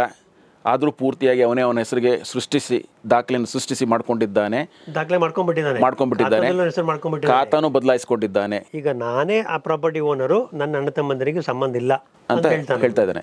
ಈಗ ನೀವು ಕೇಳ್ತಾ ಇರೋ ಪ್ರಶ್ನೆ ಬೇರೆ ಮಕ್ಕಳ ಪರವಾಗಿ ಅವ್ರಿಗೆ ಕೋರ್ಟಿಗೆ ವ್ಯಾಜ್ಯ ಹಾಕುವ ತಯಾರಿಲಿದ್ದಾರೆ. ಸೊ ಈ ಕಾನೂನಾತ್ಮಕವಾಗಿ ಈ ಸನ್ನಿವೇಶದಲ್ಲಿ ಏನಾಗ್ಬೋದು? ಈಗ ಇಲ್ಲಾಗಲೇ ಖಾತೆ ಬದಲಾವಣೆ ಅವರ ತಮ್ಮನಿಗೆ ಆಗೋಗಿದೆ, ಅಣ್ಣನ ತಮ್ಮನಿಗೆ ಆಗೋಗಿದೆ. ಈ ಉಳಿದಂಥ ಮಕ್ಕಳು ಯಾರಿದ್ದಾರೆ ಅವರಿಗೆ ಈ ತಂದೆಯ ವ್ಯವಸ್ಥೆ ಸರಿ ಇಲ್ಲ, ಸೃಷ್ಟಿಸಿ ದಾಖಲೆ ಮಾಡ್ಕೊಂಡಿದ್ದಾನೆ ನಮ್ಮ ತಮ್ಮ ಅಂತ ಏನು ಭಾವನೆ ಇದೆ, ಅದನ್ನು ಫಸ್ಟ್ ಅವರು ಕೋರ್ಟಿಗೆ ಹೋಗಿ ಅದಕ್ಕೆ ಸೂಕ್ತವಾದ ಕೇಸನ್ನು ಹಾಕಬೇಕಾಗತ್ತೆ, ಸಿವಿಲ್ ದಾವ. ಈ ಸಿವಿಲ್ ದಾವೆಯನ್ನು ಹಾಕಿದ ಮೇಲೆ ಅಲ್ಲಿ ಅವರೇನು ಮಾಡಬೇಕು, ಈ ಖಾತೆ ಬದಲಾವಣೆಯು ಸಹ ಅದೇ ರೀತಿ ತಪ್ಪಾಗಿ ಮಾಡ್ಕೊಂಡಿದ್ದಾರೆ, ಅದು ನಮ್ಮೆಲ್ರಿಗೂ ಖಾತೆ ಬದಲಾವಣೆ ಆಗಬೇಕಾಗಿತ್ತು, ಅವನೊಬ್ಬನಿಗೆ ಮಾತ್ರ ಅಲ್ಲ ನಮ್ಮೆಲ್ರಿಗೂ ಸಮನಾದ ಹಕ್ಕಿದೆ, ಅವನೊಬ್ಬನದೇ ಪ್ರಾಪರ್ಟಿ ಅಲ್ಲ ಅಂತ ಸಿವಿಲ್ ದಾವೆಯನ್ನು ಹಾಕಬೇಕಾಗತ್ತೆ. ಆಗ ಹಾಕಿದ ಮೇಲೆ ಮತ್ತೆ ಕೋರ್ಟ್ನಲ್ಲಿ ಕೇಸ್ ನಡೀತಾ ಇರುವಾಗ ಅವ್ರದ್ದೇನೇ ಪುರಾವೆ ಇರ್ಬೋದು, ಅಂದರೆ ವಿಲ್ ಮಾಡಿದ್ದಿರ್ಬೋದು ತಂದೆ, ಅಥವಾ ಬೇರೆ ಏನಾದ್ರು ವ್ಯವಸ್ಥೆ ಇವ್ರಿಗೆ ಮಾಡಿ ಕೊಟ್ಟಿರ್ಬೋದು, ಅದು ಅವರವ್ರಿಗೆ ಬಿಟ್ಟಂಥ ವಿಚಾರ, ಆ ಮಾಹಿತಿ ಮೇಲೆ ಹೋಗುತ್ತೆ. ಬಹುಶಃ ಈ ಕೇಸು ಇತ್ಯರ್ಥ ಆಗುವವರೆಗೂ ಅವನು ಈ ಪ್ರಾಪರ್ಟಿಗೆ ಟ್ಯಾಕ್ಸ್ ಕಟ್ಟಬಾರ್ದು, ಅಥವಾ ಅವನ ಹೆಸರಿನಲ್ಲಿ ಖಾತೆ ಇರಬಾರ್ದು, ನಮ್ಮ ಹೆಸರಿನಲ್ಲಿ ಖಾತೆ ಮಾಡಿ ಅಂತ ಕೇಳ್ಕೊಳ್ಬೋದು. ಕೋರ್ಟ್ ತೀರ್ಮಾನ ಮಾಡ್ಬೋದು. ಕೋರ್ಟ್ ತೀರ್ಮಾನ ಮಾಡಿ ಅಂದರೆ ಇಂಟ್ರಿಮ್ ಆಗಿ ಆಯಿತು, ಇದು ಇತ್ಯರ್ಥ ಮುಗಿಯುವವರೆಗೂ, ಈ ವಿಚಾರಣೆ ಇತ್ಯರ್ಥ ಆಗುವವರೆಗೂ ನೀವು ಈ ಟ್ಯಾಕ್ಸನ್ನು ಇಂಥವ್ರು ಕಟ್ಟಬೇಕು. ನಾಳೆ ತೀರ್ಮಾನ ಆದ ಮೇಲೆ ಆ ತೀರ್ಮಾನದ ನ್ಯಾಯ ತೀರ್ಪಿಗೆ ನೀವೆಲ್ಲರೂ ಬದ್ಧರಾಗಿರಬೇಕು. ಅದರಂತೆ ಯಾರಿಗೆ ಆ ಪ್ರಾಪರ್ಟಿ ಇಂದ ಮುಂದೆ ಹೋಗುತ್ತೋ ಅದು ಆ ಪ್ರಾಪರ್ಟಿ ಅವ್ರಿಗೆ ಹೋಗತಕ್ಕದ್ದು, ಈ ಟ್ಯಾಕ್ಸ್ ಕಟ್ಟಿದ್ದು ಅವರ ಪರವಾಗಿ ಹೋಗುತ್ತೆ. ಆ ತೀರ್ಮಾನಕ್ಕೆ ನೀವು ಬದ್ಧರಾಗಿದೆ ಅಂತ ಒಪ್ಕೊಂಡ್ರೆ ಕೋರ್ಟ್ ಆರ್ಡರ್ ಪ್ರಕಾರ ಯಾರು ಕಟ್ಟಬೇಕು ಅಂತ ಆರ್ಡರ್ ಆಗಿರುತ್ತೋ ಅವ್ರು ಮಾತ್ರ ಕಟ್ತಾ ಹೋಗ್ತಾರೆ, ಉಳಿದವರು ಕಟ್ಟಬೇಕಾಗಿಲ್ಲ. ಬಟ್ ಈಗ ಮನೇಲಿ ಅವನೊಬ್ಬನೇ ಇರೋದೀಗ, ಅದು ಅವ್ರು ಅದಕ್ಕೆ ಬೇಕಾದಂಥ ಕೇಸ್ ಆಗಿದೆ. ಅಂದರೆ ಸೂಟ್ ಫಾರ್ ಡಿಕ್ಲರೇಷನ್ ಅಂತ ಹೇಳ್ತೀವಿ ನಾವು, ಸೂಟ್ ಫಾರ್ ಪೊಸೆಷನ್ ಅಂತ ಹೇಳ್ತೀವಿ. ಸೂಟ್ ಫಾರ್ ಪೊಸೆಷನ್ಗೆ ಹಾಕಬೇಕಾಗತ್ತೆ. ಎಲ್ಲರೂ ಕೋ ಓನರ್ಸ್, ಅವರು ಎಲ್ರಿಗೂ ಈ ಸಮನಾದ ಹಕ್ಕಿದೆ. ಸೊ ನಮಗೂ ಆ ಮನೇಲಿ ಇರುವಂಥ ಹಕ್ಕಿದೆ ಅಂತ ಕೇಸ್ ಹಾಕಬೇಕಾಗತ್ತೆ. ನಾಳೆ ತೀರ್ಮಾನ ಆದಮೇಲೆ ಹೌದು ಈ ಪತ್ರವನ್ನು ಅವನು ಏನು ಮಾಡ್ಕೊಂಡಿದ್ದಾನೆ ಅದು ಊರ್ಜಿತ ಅಲ್ಲ, ತಪ್ಪು ಅಂತ ಆದಾಗ ಎಲ್ರಿಗೂ ಸಮಭಾಗ ಇದೆ ಅನ್ನೋದು ತೀರ್ಮಾನ ಆಗೇ ಇರುತ್ತೆ, ಆಟೋಮೆಟಿಕ್ ಡಿಕ್ಲೇರ್ ಆಗುತ್ತೆ. ಈ ಖಾತಾದಲ್ಲಿ ಹೆಸರು ಬರೋದು, ಖಾತಾ ಹೆಸರುಗಳು, ಅದು ಡಾಕ್ಯುಮೆಂಟ್ಸ್ ಸಂಬಂಧಪಟ್ಟಂಥ ಪತ್ರಗಳೆಲ್ಲವೂ ಕಾರ್ಪೊರೇಷನ್ನಲ್ಲಿ ಮಾಡ್ಕೊಂಡಿರ್ತಾನೆ ಅವನು. ಕಾರ್ಪೊರೇಷನ್ಗೆ ಲೆಟ್ರ್ ಕೊಟ್ಬಿಟ್ಟು ಉಳಿದ ಅಣ್ಣ ತಮ್ಮಂದರು ಅಲ್ಲೇ ನ್ಯಾಯ ಕೇಳ್ಬೋದಲ್ಲ, ಇದು ಕೋರ್ಟಿಗೆ ಹೋಗ್ಬೇಕಾ? ಒಳ್ಳೆ ಪ್ರಶ್ನೆ. Corporation is not A court. ಬಹುಶಃ ಆ ಪತ್ರವನ್ನು ಕೊಡ್ಬೋದು. It's not an authority. Corporation ನಿಮ್ಗೆ ಹೇಳಿದೆ ನಾನು, ಕಾರ್ಪೊರೇಷನ್ ಉದ್ದೇಶ ಏನು ಅಂದರೆ ಟ್ಯಾಕ್ಸ್ ಕಲೆಕ್ಟ್ ಮಾಡೋದಷ್ಟೇ. ನಾನು ಕಟ್ಟರು ತೊಗೊಳ್ತಾರೆ, ನೀವು ಕೊಟ್ಟರು ತೊಗೊಳ್ತಾರೆ. ಆದರೆ ಕಾರ್ಪೊರೇಷನ್ ಕೂತು ಯಾರು ಓನರು ಅಂತ ತೀರ್ಮಾನ ಮಾಡುವ ಹಕ್ಕಿಲ್ಲ. ಅವ್ರ ಮುಂದೆ ಏನೇ ದಾಖಲೆ ಇದ್ದರೂ ಸಹ, ಬರೀ ನೇರ ದಾಖಲೆ ನೋಡುವಾಗಲೇ ನಿಮಗೆ ಗೊತ್ತಾಗೋ ಹೋಗಿದ್ರು ಸಹ ತೀರ್ಮಾನವನ್ನು ಅವರು ಕೊಡಲಿಕ್ಕಿಲ್ಲ. ಹೌದು, ನಮ್ಮ ಪ್ರಕಾರ ಈ ತಮ್ಮ ತಪ್ಪು ಮಾಡಿದ್ದಾನೆ, ತಂದೆಯಿಂದ ಬರ್ಕೊಂಡಿದ್ದ ದಾಖಲೆ ಸುಳ್ಳು, ಹಾಗಾಗಿ ಈ ಪ್ರಾಪರ್ಟಿಯನ್ನು ನಾನು ಅಣ್ಣನ ಹೆಸರಿಗೆ ಕೊಡ್ತೇನೆ ಅಂತ ಖಾತಾ ಬದಲಾವಣೆ ಮಾಡುವಂಥ ಹಕ್ಕು ಆ ಕಾರ್ಪೊರೇಷನ್ಗಿಲ್ಲ. ಅಂದರೆ ಅಲ್ಲಿ ರೆವಿನ್ಯೂ ಆಫೀಸರ್ ಅಂತ ಇರ್ತಾರೆ, ಅವ್ರ ಹತ್ರ ಹೋಗಿ ಇದನ್ನು ನಾವು ಕೇಳೋಕ್ಕೂ ಆಗಲ್ಲ, ಅವ್ರು ಕೇಳಿದ್ರೆ ಅವ್ರು ಬರೆಯೋಕ್ಕೂ ಆಗಲ್ಲ. ಇದೆಲ್ಲವನ್ನು ತೀರ್ಮಾನ ಮಾಡಬೇಕಾಗಿದ್ದು ಸಿವಿಲ್ ನ್ಯಾಯಾಲಯ. ಆ ಊರಿನ ಅಂದರೆ ಏನು ಹೇಳ್ತೀವಿ ನಾವು ಕಾಂಪಿಟೆಂಟ್ ಸಿವಿಲ್ ಕೋರ್ಟ್ ಇದೆಯಲ್ಲ, ಆ ತೀರ್ಮಾನಕ್ಕೆ ಎಲ್ಲರೂ ಬದ್ಧರಾಗಬೇಕಾಗ್ತದೆ. ಕಾರ್ಪೊರೇಷನ್ನು ಸಹ ಆ ತೀರ್ಮಾನದ ಪ್ರಕಾರ ಅಥವಾ ಅಂತಿಮವಾಗಿ ಬಹುಶಃ ಹೈಕೋರ್ಟ್ಗೆ ಹೋಗ್ಬೋದು, ನಾಳೆ ಸುಪ್ರೀಂ ಕೋರ್ಟ್ಗೆ ಹೋಗ್ಬೋದು. ಆ ಅಂತಿಮ ತೀರ್ಮಾನ ಏನಿದೆಯೋ ಎಲ್ಲರೂ ಬದ್ಧ ಆಗಬೇಕಾಗತ್ತೆ. ಅದೇ ಪ್ರಕಾರ ಬದಲಾವಣೆ ಮಾಡಬೇಕು. ಯಾರ ಹೆಸರಿನಲ್ಲಿ ಈಗ ಇದೆಯೋ ಪ್ರಾಪರ್ಟಿ ಅವ್ರು ಖಾತೆದಾರ, ಅವರು ಎಲ್ಲರೂ ಕಟ್ತಾ ಹೋಗಬೇಕು, ಕಾರ್ಪೊರೇಷನ್ ಅವ್ರನ್ನ ಕೇಳ್ತಾ ಹೋಗಬೇಕು ಅಷ್ಟೇ. ಅವರೇ ತೀರ್ಮಾನ ಮಾಡಿ ಅವರೇ ಪೂರ್ತಿಯಾಗಿ ಇತ್ಯರ್ಥ ಕೊಡೋಕ್ಕೆ ಸಾಧ್ಯ ಇಲ್ಲ. ನ್ಯಾಯಾಲಯದ ತೀರ್ಮಾನಕ್ಕೆ ಎಲ್ಲರೂ ಬದ್ಧರಾಗಿರಬೇಕು. ಇನ್ನೊಂದು ಉದಾಹರಣೆ ಕೊಡ್ತೀನಿ, ನೀವು ಹೇಳುವಾಗ ನನಗೆ ನೆನಪಾಯ್ತು. ಇಂಥದ್ದು ಬಹಳಷ್ಟು ಈಗ ಹೊಸದಾಗಿ ಬರ್ತಾ ಇದೆ. ಸಾಧಾರಣ ಅಂತ ಬೆಂಗಳೂರು ಮತ್ತು ದೊಡ್ಡ ದೊಡ್ಡ ನಗರಗಳಲ್ಲಿ ನಾವು ನೋಡ್ತಾ ಇರೋದಂದರೆ ಈ ಫ್ಲ್ಯಾಟ್ಗಳು, ಅಪಾರ್ಟ್ಮೆಂಟ್ಸ್ ಹೇಳ್ತೀವಿ. ಈಗ ಒಂದು ಉದಾಹರಣೆ ತೊಗೊಳ್ಳೋಣ. Flat number 704. ಯಾರೊಬ್ರು ಇರ್ತಾರೆ ವ್ಯಕ್ತಿ, ಅವರಿಗೆ ಹೆಂಡತಿ ಮತ್ತು 2 ಮಕ್ಕಳಿರ್ತಾರೆ. ಹೆಂಡತಿ ಒಟ್ಟಿಗೆ ಬಾಳ್ತಿರ್ತಾರೆ, ಮಕ್ಕಳಿಬ್ಬರು ಫಾರಿನಲ್ಲಿ ಇರ್ತಾರೆ. ಈತ ಏನು ಮಾಡ್ತಾನೆ, ಅದೊಂದು ಕೋಆಪರೇಟಿವ್ ಹೌಸಿಂಗ್ ಸೊಸೈಟಿ ಸೇರಿದಂಥ ಫ್ಲ್ಯಾಟ್ ಅಂದ್ಕೊಳ್ಳೋಣ. ಸುಮಾರಷ್ಟು ಕೋಆಪರೇಟಿವ್ ಹೌಸಿಂಗ್ ಸೊಸೈಟಿಗಳು ಈ ಥರದ ಫ್ಲ್ಯಾಟ್ಗಳನ್ನೆಲ್ಲ ಮಾಡಿ ಅವರ ಮೆಂಬರ್ಸಿಗೆ ಹಂಚ್ತಾರೆ ಅದನ್ನು. ಅದರಲ್ಲಿ ಇವರಿಗೆ 704 ಅನ್ನೋ ಪ್ರಾಪರ್ಟಿ ಬಂದಿದೆ. ಈ ಫ್ಲ್ಯಾಟ್ ಅಪಾರ್ಟ್ಮೆಂಟ್ ಏನಿದೆ ಅದನ್ನು ನಡೆಸಲಿಕ್ಕೆ ಒಂದು ಕೋಆಪರೇಟಿವ್ ಹೌಸಿಂಗ್ ಸೊಸೈಟಿ ಇರುತ್ತೆ, ಮ್ಯಾನೇಜ್ಮೆಂಟ್ ಕಮಿಟಿ ಅಂತ ಇರುತ್ತೆ, ಅದಕ್ಕೊಂದು ಬೇರೆ ಆದ ಒಂದು ಓನರ್ಸ್ ಅಸೋಸಿಯೇಷನ್ ಇರುತ್ತೆ. ಅಲ್ಲಿ ಶೇರ್ ಹೋಲ್ಡರ್ ಅಂತ ಇರುತ್ತೆ. ಬಹುಶಃ ಆ ಫ್ಲ್ಯಾಟ್ನಲ್ಲಿ ಒಂದು 400 ಫ್ಲ್ಯಾಟ್ಗಳಿದೆ ಅಂದ್ಕೊಳ್ಳೋಣ. 400 ಶೇರ್ಗಳಂತ ಇಟ್ಟಿರ್ತಾರೆ. ಒಂದೊಂದು ಶೇರಿಗೆ 100 ರೂಪಾಯಿ ಫಿಕ್ಸ್ ಮಾಡಿರ್ತಾರೆ. ನಿಮ್ಮ ಶೇರ್ ಹೋಲ್ಡರ್ನಲ್ಲಿ ನಿಮ್ಮ ನಾಮಿನೇಷನನ್ನು ಬರೀರಿ ಅಂತ ಹೇಳ್ತಾರೆ. ಅದಂತ ಅವ್ರದ್ದು ಕ್ರಮ. ಇವರು ಬಹುಶಃ ಅಲ್ಲಿ ಆ ನಾಮಿನೇಷನಲ್ಲಿ ಅವರ ಶ್ರೀಮತಿ ಹೆಸರನ್ನು ಹಾಕಿರ್ತಾರೆ. ನಾಳೆ ಅವರು ಆ ಪ್ರಾಪರ್ಟಿಯನ್ನು ಬಿಟ್ಟು ಹೋಗ್ತಾರೆ, ಅಂದರೆ ಅವ್ರು ತೀರ್ಕೊಳ್ತಾರೆ, ಪ್ರಾಪರ್ಟಿ ಬರ್ತದೆ, ವಿಲ್ ಮಾಡಿದ್ದಾರೆ ಅಂದ್ಕೊಳ್ಳೋಣ. ವಿಲ್ನಲ್ಲಿ ಅವ್ರು ಏನು ಮಾಡಿರ್ತಾರೆ, ನನ್ನ ಈ ಪ್ರಾಪರ್ಟಿಯನ್ನು ನನ್ನ ಮಗನಾದ ಇಂಥವನಿಗೆ ನಾನು ಕೊಡ್ತಾ ಇದ್ದೇನೆ ಅಂತ ಹೇಳಿದ್ದಾನೆ ಅಂದ್ಕೊಳ್ಳೋಣ. ಈಗ ನಾಮಿನೇಷನ್ ಪ್ರಕಾರವಾಗಿ ಮುಂದೆ ಹೋಗಬೇಕೋ ಅಥವಾ ವಿಲ್ಲಿನ ಪ್ರಕಾರವಾಗಿ ಮುಂದೆ ಹೋಗಬೇಕಾ? ನೀವು ಕಾರ್ಪೊರೇಷನ್ಗೆ ಹೋದಾಗ ಈ ನಾಮಿನೇಷನ್ನ ಬೆಲೆ ಏನು, ಅದರ ಮಾನ್ಯತೆ ಏನು? ಇಲ್ಲಿ ಎರಡು ವಿಷಯಗಳಿದೆ. ಕಾರ್ಪೊರೇಷನ್ನವರಿಗೆ ಅವ್ರಿಗೆ ಖಾತಾದಷ್ಟೇ ಸಾಕಾಗತ್ತೆ ಅಷ್ಟೇ. ನಾಮಿನೇಷನ್ ಪ್ರಕಾರ ಹೋದರೆ ಕೋಆಪರೇಟಿವ್ ಹೌಸಿಂಗ್ ಸೊಸೈಟಿಲಿ ಶೇರು ನಾಮಿನಿಗೆ ಹೋಗಬೇಕು. ಕರೆಕ್ಟ್. ಆದರೆ ಇಲ್ಲಿ ನಾಮಿನಿ ಆದವರು ಹೆಂಡ್ತಿ. ವಿಲ್ ಪ್ರಕಾರ ಹೋದರೆ ಅಥವಾ ವಿಲ್ ಇಲ್ಲದೆ ಹೋದ್ರು ಅಂತ ತಗೊಳ್ಳೋಣ, ಈ ಪ್ರಾಪರ್ಟಿ 3 ಜನಕ್ಕೆ ಹೋಗಬೇಕಾಗತ್ತೆ. ವಿಲ್ ಇಲ್ಲದೆ ಹೋದರೆ, ವಿಲ್ ಇದ್ದರೆ ವಿಲ್ಲಲ್ಲಿ ಯಾರು ಸೂಚಿಸಿರ್ತೋ ಅವ್ರಿಗೆ ಹೋಗಬೇಕಾಗತ್ತೆ. ಅಂದರೆ successor to the property is different from the nominee to the property. Nominee is only for the purpose of cooperative housing society only. ಅಲ್ಲಿಯ ಚಟುವಟಿಕೆಗಳಿಗೆ, ಅಲ್ಲಿಯ ಮೀಟಿಂಗಿಗೆ ಭಾಗವಹಿಸಲಿಕ್ಕೆ, ಅಲ್ಲಿಯ ಏನು ಹೇಳಿದ ಮೇಂಟೆನೆನ್ಸು ಅದ್ರ ವಿಷಯಕ್ಕೆ ಮಾತ್ರ ಬಾಧ್ಯತೆ ಅದು ಅಷ್ಟೇ. ಪ್ರಾಪರ್ಟಿಗೆ ಕಾರ್ಪೊರೇಷನ್ನೇ ಜವಾಬ್ದಾರಿ. ಆ ಕಾರ್ಪೊರೇಷನ್ ಪ್ರಾಪರ್ಟಿಗೆ ಯಾರು ವಾರಸ್ದಾರು ಅಂದರೆ ಆತ ಏನು ವ್ಯವಸ್ಥೆ ಮಾಡಿಕೊಂಡಿರ್ತಾನೆ, ವಿಲ್ ಅಥವಾ ವಿಲ್ ಇಲ್ದರಿದು, ಅವರು ವಾರಸ್ದಾರಾಗ್ತಾರೆ. ಹಾಗಾಗಿ ಕೋಆಪರೇಟಿವ್ ಸೊಸೈಟಿಯಲ್ಲಿ ತೋರಿಸಿರೋ ನಾಮಿನಿಯನ್ನು ಕಾರ್ಪೊರೇಷನ್ ಒಪ್ಕೊಳ್ಳೋಕ್ಕಾಗಲ್ಲ. ಅದರ ಪ್ರಕಾರ ಕಾರ್ಪೊರೇಷನ್ ಖಾತವನ್ನು ಆ ನಾಮಿನಿ ಪ್ರಕಾರ ಮಾಡೋಕ್ಕಾಗಲ್ಲ. ಅದನ್ನು ಮಾಡಬೇಕಾಗಿದ್ದು ಕಾನೂನು ಪ್ರಕಾರ ಯಾರು ವಾರಸ್ದಾರೋ ಅವ್ರಿಗೆ. ಅಕಸ್ಮಾತ್ ಅವ್ರಿಗೇನೋ ಸಂಶಯ ಬಂತ, ನಾವು ಮಾಡೋದಿಲ್ಲ, ಇದಕ್ಕೆ ನೀವು ಇತ್ಯರ್ಥವನ್ನು ನೀವೇ ತನ್ನಿ ಅಂತ ಬಿಟ್ಬಿಡ್ಬೇಕು ಅವರು. ಹಾಗಾಗಿ ಅವರೇ ಹೋಗಿ ನಮ್ಮ ಪ್ರಕಾರ ನಾಮಿನಿ ಇವರಿದ್ದಾರೆ, ನಾವು ಅವ್ರಿಗೆ ಮಾಡ್ತೀವಿ ಅಂತ ಅವ್ರಿಗೂ ಬರೆಯೋಕೆ ಅಧಿಕಾರ ಇಲ್ಲ. ಈಗ ತಾವು ಹೇಳ್ದಂಗೆ ಈ ಅಪಾರ್ಟ್ಮೆಂಟ್ಗಳ ಜಗತ್ತಿನಲ್ಲಿ ಬೆಂಗಳೂರಿನಂತಹ ಮಹಾನಗರಗಳಲ್ಲಿ ಅಪಾರ್ಟ್ಮೆಂಟ್ಗಳು, ಫಾರ್ ಎಕ್ಸಾಂಪಲ್ ಒಂದು 21 ಮನೆಗಳ ಒಂದು ಸಂಕೀರ್ಣ ಇದೆ ಅಂದ್ಕೊಳ್ಳೋಣ. ಅದರಲ್ಲಿ 20 ಜನ ಓನರ್ಸು, 21 ಜನ ಆಲ್ ಯೂನಿಟ್ಸ್, ಈಚ್ ಯೂನಿಟ್ ಒಂದೊಂದು ಅಪಾರ್ಟ್ಮೆಂಟ್ಗೆ ಒಂದೊಂದು ಕಂಪಾರ್ಟ್ಮೆಂಟಲ್ಲಿ 21 ಜನ, 21 ಜನರ ಓನರ್ಸ್ ಅಸೋಸಿಯೇಷನ್ ಇದೆ. ಅದರಲ್ಲಿ ಒಬ್ಬ ಮನುಷ್ಯ ನಾನು ಮೇಂಟೆನೆನ್ಸ್ ಕೊಡಲ್ಲ ಅಂತಾನೆ, ನಾನೇನು ಮಾಡಲ್ಲಪ್ಪ, ಐ ವಿಲ್ ನಾಟ್ ಕಮ್. ಆವಾಗ ಅವನ ಹತ್ರ ಆ ಮೇಂಟೆನೆನ್ಸನ್ನು ಉಳಿದವ್ರು ಹೆಂಗೆ ತೊಗೋಬೇಕು, ತೊಗೊಳ್ಳೋ ಕಾನೂನಾತ್ಮಕವಾಗಿ ಏನು ಅವಕಾಶ ಇದೆ, ವ್ಯವಸ್ಥೆ ಇದೆ, how can he will be punished? ನಿಮ್ಮ ಪ್ರಶ್ನೆ ಬಹುಶಃ ನಮ್ಮ ಮೂಲ ಸಬ್ಜೆಕ್ಟಿಗಿಂತ ಸ್ವಲ್ಪ ಬೇರೆ ಇದೆ. ಈ ಅಪಾರ್ಟ್ಮೆಂಟ್ ಬಂದಿದ್ದಕ್ಕೆ ನೀವು ಅದನ್ನು ಪ್ರಶ್ನೆ ಕೇಳ್ತಾ ಇದ್ದೀರಿ. ಇಲ್ಲಿ ಖಾತೆ ಪ್ರಶ್ನೆ ಬರೋದಿಲ್ಲ. ಇಲ್ಲಿ ಇರುವಂಥ 21 ಜನದಲ್ಲಿ 20 ಜನ ಸಹಕರಿಸ್ತಿದ್ದಾರೆ, ಒಬ್ಬ ಸಹಕರಿಸ್ತಿಲ್ಲ ಅನ್ನುವಾಗ ಆ ಅಪಾರ್ಟ್ಮೆಂಟ್ ಓನರ್ಸ್ ಅಸೋಸಿಯೇಷನ್ ಏನಿದೆಯೋ ಅವರೆಲ್ಲರೂ ಸೇರಿ, ಅಂದರೆ ಅವ್ರದ್ದು ಆಫೀಸ್ ಬೇರರ್ಸ್ ಅಂತಿದ್ದರೆ, ಪ್ರೆಸಿಡೆಂಟ್, ಸೆಕ್ರೆಟರಿ, ಕಮಿಟಿ ಮೆಂಬರ್ಸ್ ಇದ್ದಾರೆ, ಅವರೆಲ್ಲರೂ ಸೇರಿ ಆತನಿಂದ ಆ ಹಣವನ್ನು ಡಿಮಾಂಡ್ ಮಾಡಬೇಕಾಗತ್ತೆ. ಈಗ ಒಂದು ವರ್ಷದಿಂದ ಅವನು ಕಟ್ಟಿಲ್ಲ ಅಂದ್ಕೋಣ, ಆ ಹಣವನ್ನು ಕೇಳಬೇಕಾಗ್ತದೆ. ಅವನು ಅದನ್ನು ಕೊಟ್ಟಿಲ್ಲ ಅಂದರೆ ಕೋರ್ಟಿಗೆ ಹೋಗಿ ಆ ಹಣವನ್ನು ತೊಗೊಳ್ಬೇಕಾಗತ್ತೆ, ಕೋರ್ಟ್ ಮೂಲಕನೇ ಮಾಡಬೇಕಾಗತ್ತೆ. ಅವನ ಮನೆಗೆ ಲೈಟ್ ಕಟ್ ಮಾಡೋದು ಅಥವಾ ಕಾರ್ ನಿಲ್ಲಿಸೋದಕ್ಕೆ ಜಾಗ ಕೊಡದೇ ಇರೋದು ಅಥವಾ ಬಾಗಿಲಿಗೆ ಬೀಗ ಹಾಕೋದು, ಇದು ಯಾವುದೂ ಮಾಡೋಕ್ಕಾಗಲ್ಲ, ಅದು ಕಾನೂನಾತ್ಮಕವಲ್ಲ. ಅಕಸ್ಮಾತ್ ಹಂಗೆ ಮಾಡಿದರೆ ಅವನು ಕೋರ್ಟ್ಗೆ ಹೋಗಿ ಇವರ ಮೇಲೆ ತಡೆಯಾಜ್ಞೆ ತರಬಹುದು, ಈ ಥರ ಮಾಡಬೇಡಿ ಅಂತ. ಅವನ ಮಾಲೀಕತ್ವಕ್ಕೆ ನೀವು ತಡೆ ಮಾಡೋಂಗಿಲ್ಲ, ಅಥವಾ ಅವನಿರುವಂಥ ವಾಸ ಇದಕ್ಕೆ ತಡೆ ಮಾಡೋವಾಗಿಲ್ಲ, ಅವನಿಂದ ತೊಂದರೆ ಕೊಡೋಂಗಿಲ್ಲ. ನೀವು ಅವನಿಂದ ಬರಬೇಕಾದ ಹಣವನ್ನು ಕಾನೂನಾತ್ಮಕ ಮಾತ್ರ ಕೇಳಬಹುದು. ಅಂದರೆ ಕೋರ್ಟಿಗೆ ಹೋಗಲೇಬೇಕು, ನೀವು ಕೋರ್ಟಿಂದ ಕೇಳಬೇಕು. ಅವನ ಹತ್ರ ರಿಕ್ವೆಸ್ಟ್ ಮಾಡಿಕೊಂಡು ಜಗಳ ಮಾಡಿ ಏನು ಮಾಡಿದ್ರು ಪ್ರಯೋಜನ ಇಲ್ಲ. ರಿಕ್ವೆಸ್ಟ್ ಮಾಡಿದೆ ಕೊಟ್ಟರೆ ಪರವಾಗಿಲ್ಲ, ಕೊಡಲಿಲ್ಲ ಅಂದರೆ ನೀವು ಈ ಥರ ಬೇರೆ ದಾರಿ ಏನು ಮಾಡೋಕ್ಕಾಗಲ್ಲ, ಕಾನೂನಾತ್ಮಕವಾಗಿ ಹೋಗಬೇಕಾಗತ್ತೆ, ಕೋರ್ಟಿಗೆ ಹೋಗಬೇಕಾಗತ್ತೆ. ಅದಕ್ಕೆ ಯಾವ ಕೋರ್ಟ್ ಸಂಬಂಧ ಇದೆಯೋ ಆ ಸಂಬಂಧವಾದ ಕೋರ್ಟಿಗೆ ಹೋಗಬೇಕಾಗತ್ತೆ. ಪ್ರಶಾಂತ್ ಚಂದ್ರ ಅವರೇ, ನೀವು ಹೇಳೋದನ್ನು ಕೇಳ್ತಾ ಕೂತ್ಕೊಂಡ್ರೆ ಈ ಖಾತಾ ನನ್ನ ಹೆಸರಲ್ಲಿ ಇದೆಯೋ ಇಲ್ವೋ, ಖಾತಾ ಈಸ್ ನಾಟ್ ಸೋ ಸೀರಿಯಸ್. ಇದನ್ನಷ್ಟು ಆತಂಕದಿಂದ ನಾನು ಉದ್ವೇಗಕ್ಕೊಳಗಾಗಿ ನನ್ನ ಕ್ಲೈಂಟ್ಸಿಗೆ ಹೇಳ್ತಾ ಇರೋದು, ಟೆನ್ಷನ್ ಮಾಡ್ಕೊಳ್ಳೋ ಅಗತ್ಯ ಇಲ್ಲ. ಆದರೆ ಈ ಖಾತಾ ಕಥೆಯಲ್ಲಿ ಇಷ್ಟೆಲ್ಲ ವ್ಯಥೆ ಯಾಕೆ, ಇಷ್ಟೆಲ್ಲ ತೊಂದರೆ ಯಾಕೆ, ಇಷ್ಟೆಲ್ಲ ಟೆನ್ಷನ್ ಯಾಕೆ? ಬಹುಶಃ ನಿಮ್ಮ ಪ್ರಶ್ನೆಯಲ್ಲಿ ಅದಕ್ಕೆ ಉತ್ತರ ಇದೆ. ಇವತ್ತಿನ ವಾಡಿಕೆಯಲ್ಲಿ ನಾವು ನೋಡ್ತಿದ್ದಾಗ ಏನಾಗಿದೆ, ನಾನು ಮನೆ ಕಟ್ಟಬೇಕು, ಸ್ಯಾಂಕ್ಷನ್ ಪ್ಲಾನ್ ಬೇಕು. ನಾನು ಯಾವುದಾರೊಂದು ಕಾರ್ಪೊರೇಷನ್ಗೆ ಹೋಗಿ ನನ್ನ ಮನೆಗೆ ಸ್ಯಾಂಕ್ಷನ್ ಕೊಟ್ಟಿದ್ರೆ ಖಾತಾ ಎಲ್ಲಿ ನೋಡಿ, ಖಾತಾ ಮತ್ತೆ ಬಂತು, ನಾವು ಏನೂ ಇಲ್ಲ ಅಂತಿದ್ವಿ, ಬಟ್ ಖಾತೆ ಬಂತಲ್ಲಿ. ಲೋನ್ ತೊಗೊಳಕ್ಕೆ ಹೋಗ್ಬೇಕು, ನನಗೆ ಖಾತಾ ಇದೆಯಾ ಪ್ರಶ್ನೆ ಬಂದೇ ಬರುತ್ತೆ.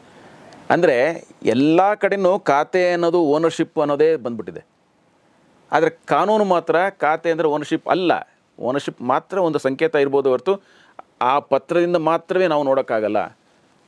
ಖಾತಾ ಫಾಲೋಸ್ ಟೈಟ್ಲ್ ಅಂತ ಹೇಳ್ತೀವಿ ನಾವು. ಸೊ ಹಾಗಾಗಿ ಖಾತಾದಿಂದ ಟೈಟ್ಲು ಎಲ್ಲ ಹೊರತು ಟೈಟ್ಲಿಂದಾಗಿ ಖಾತಾ ಇರ್ಬೋದು, ಅದು ಬೇರೆ ವಿಷಯ.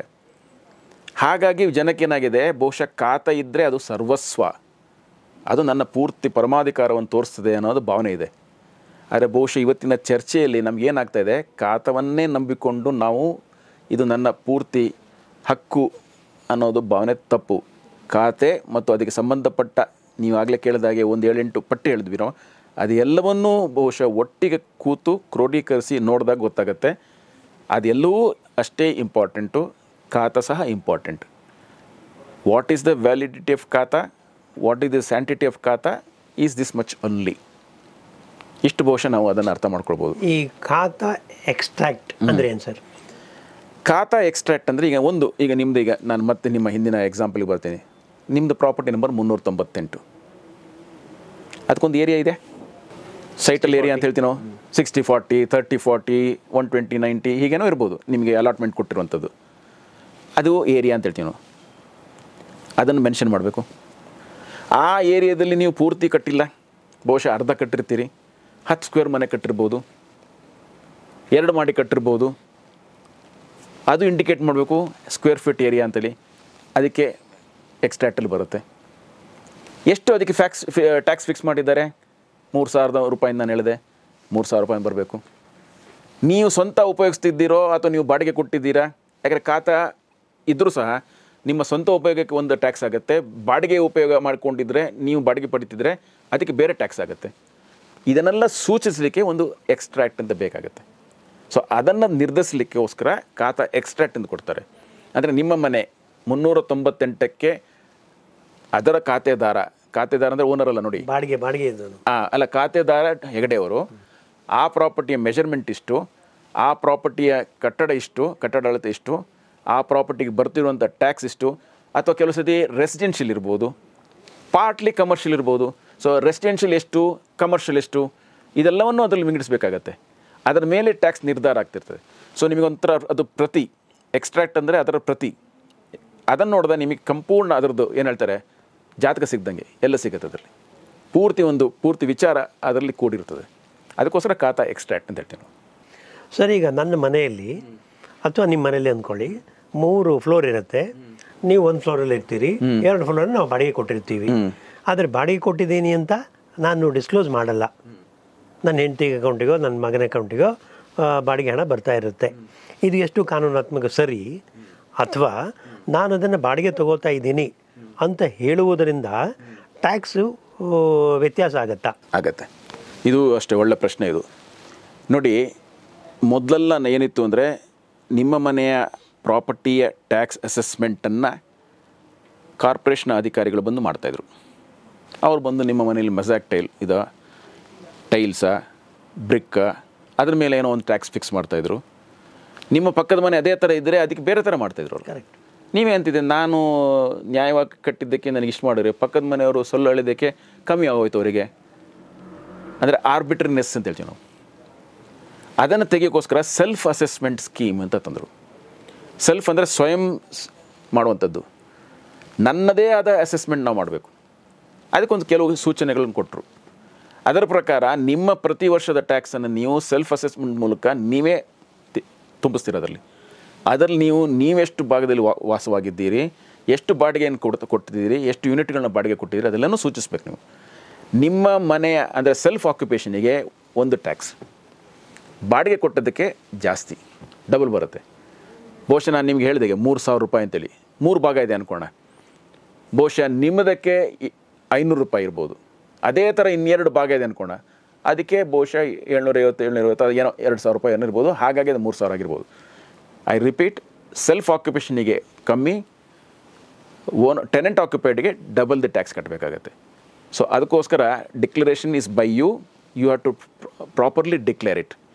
ನೀವು ಮಾಡಿದಂಥ ಡಿಕ್ಲರೇಷನಲ್ಲಿ ತಪ್ಪಿದೆ, ನ್ಯೂನತೆ ಇದೆ, ಸುಳ್ಳಾಂಶ ಇದೆ ಅಂತ ಆದರೆ ಕಾರ್ಪೊರೇಷನವ್ರು ಯಾವಾಗಲೂ ಬಂದು ಮತ್ತೆ ಅದನ್ನು ವೆರಿಫೈ ಮಾಡ್ಬೋದು. ಆಗ ತಪ್ಪು ಕಂಡಲ್ಲಿ ನಿಮ್ಮ ಮೇಲೆ ಉಳಿದ ಚಾರ್ಜನ್ನು ಹಣವನ್ನು ಕಟ್ಟಲಿಕ್ಕೆ ಅವರು ಕೇಳ್ಬೋದು. ಅಕ್ರಮ ಸಕ್ರಮ ಮಾಡ್ಬೋದು ಅಷ್ಟೇ. ಅಂದರೆ ಏನು ತಪ್ಪಾಗಿದೆ, ಅಕ್ರಮ ಸಕ್ರಮ ಅನ್ನೋದು ಬೇರೆ ಸಂದರ್ಭದಲ್ಲಿ ದಂಡ ಕಟ್ಸ್ಕೊಬೋದು ಅಷ್ಟೇ. ಭಾಳ ದೊಡ್ಡ ಅಪರಾಧ ಏನಲ್ಲ ಅದು. ಇಲ್ಲ ಇಲ್ಲ ಹಾಗಾಗಿ ಎಷ್ಟೋ ಜನ ಮಾಲೀಕರು ಬಾಡಿಗೆ ಕೊಟ್ಟಿದ್ದೀವಿ ಅಂತ ಹೇಳಲ್ಲ. ಹೌದು, ಹೇಳಲ್ಲ. ಯಾಕಂದರೆ ಟ್ಯಾಕ್ಸ್ ಕಮ್ಮಿ ಆಗಲಿ ಅಂತೇಳಿ. ಗೊತ್ತಾದಾಗ ಮಾತ್ರ ತೊಂದರೆ ಆಗ್ಬೋದು. ಸ್ಕ್ರೂಟಿನಿ ಅಂತ ಮಾಡ್ತಾರೆ, ಸ್ಕ್ರೂಟಿನಿ ಮಾಡಿದಾಗ ಗೊತ್ತಾಗ್ಬಿಡುತ್ತದೆ. ಅದೇ ಮಾತಿನ ಮಧ್ಯೆ ಅಕ್ರಮ ಸಕ್ರಮ ಬಂತು ಸರ್. ಬಟ್ ಇದನ್ನು ಇನ್ನೊಂದು ಸಲ ನಾವು ಡಿಸ್ಕಸ್ ಮಾಡೋಣ.